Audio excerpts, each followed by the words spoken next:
ഇപ്പൊ ഓക്കെ ചോദിക്കുന്നുണ്ട്, നീ എന്താടി എന്നെ ഇങ്ങനെ നോക്കുന്നേ എന്നിങ്ങനെ ചോദിക്കുകയാണ്. അപ്പൊ മെർലിൻ പറയാണ്, എടാ നീ ഏതൊരു വലിയ കൊലപാതക കേസിൽ ഉൾപ്പെട്ടിട്ട് നിന്നെ കോടതി തലവെട്ടി കൊന്നു എന്നാണല്ലോ ഞാൻ അറിഞ്ഞത് എന്നിങ്ങനെ ചോദിക്കുന്നുണ്ട്. ഇപ്പൊ ഓക്കെ പറയാണ്, നീ എന്തൊക്കെയാ വിളിച്ചു പറയുന്നത്? ഞാനൊരു ആടിനെ വണ്ടി ഇടിച്ച് കൊന്ന കേസിനാണ് ജയിലിൽ പോയി കിടന്നത്, അല്ലാതെ കൊലപാതക കേസൊന്നും അല്ല. നിന്നോട് ആരാ ഇങ്ങനെയൊക്കെ പറഞ്ഞെന്ന് ചോദിക്കുകയാണ്. മെർലിനാണെങ്കിൽ ബാക്കിയുള്ളവന്മാരെ ഇങ്ങനെ നോക്കുന്നുണ്ട്. ബെന്ന് പറയാണ്, എടാ അളിയാത് പിന്നെ ആടാണെങ്കിലും കൊലപാതകം തന്നെയാണല്ലോ എന്നിങ്ങനെ പറഞ്ഞിട്ട് നൈസായിട്ട് ഒഴിവാക്കാനായിട്ട് നോക്കുന്നുണ്ട്.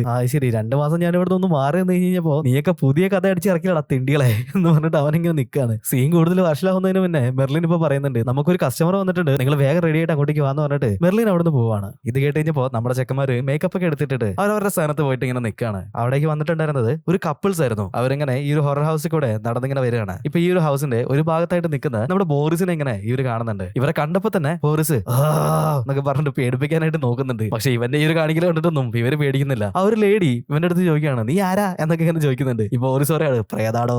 പ്രേതമായിരുന്നല്ലേ, നിന്റെ ഈ ഒരു മുടിയും മേക്കപ്പ് ഒക്കെ കണ്ടപ്പോ ഞാൻ വിചാരിച്ചു ഇനി വല്ല അമ്മമ്മ എത്തിയായിരിക്കുന്നത്. ഇതൊക്കെ പറഞ്ഞിട്ട് അവര് നല്ല രീതിയിൽ കിടന്ന് ചിരിക്കുകയാണ്. എന്നിട്ട് വീണ്ടും മുന്നോട്ട് നടന്ന സമയത്ത് അത് അവിടെ നിൽക്കുന്നു ബെന്നിന്റെ ഈ ഒരു മേക്കപ്പും കോസ്റ്റ്യൂം ഒക്കെ കണ്ടിട്ട് ഇവരും കിടന്ന് നല്ല രീതിയിൽ ചിരിക്കുകയാണ്. അപ്പോഴാണ് ജംഗൽ അവിടേക്ക് ഒരു നേഴ്സിന്റെ മേക്കപ്പ് ഒക്കെ ഇട്ടിട്ട് ഇങ്ങനെ ഇഴഞ്ഞു വരുന്നത്. ഇതൊക്കെ ഇന്തോനേഷ്യയിലത്തെ ഭയങ്കര ഫേമസ് ആയിട്ടുള്ള പ്രേതങ്ങളുടെ കോസ്റ്റ്യൂംസ് ആണെന്നാണ് തോന്നുന്നത്. പക്ഷെ ഇതൊന്നും കണ്ടിട്ട് ഇവര് പേടിക്കുന്നില്ല. ഇവനെ കണ്ടിട്ട് നല്ല രീതിയിൽ കിടന്ന് ചിരിക്കുകയാണ്. എന്നിട്ട് വീണ്ടും മുന്നോട്ടേക്ക് ഇങ്ങനെ നടക്കുകയാണ്. ഇവിടെ എന്താ നടക്കുന്നതെന്ന് അറിയാൻ വേണ്ടിയിട്ട് നമ്മൾ ഓക്കി ഒരു ജനലിൽ കൂടെ തല പുറത്തേക്കിട്ടിട്ട് ഇങ്ങനെ നോക്കുന്നുണ്ടായിരുന്നു. ഇവന്റെ ഈ ഒരു തല മാത്രം ജനലിൽ കൂടെ ഇങ്ങനെ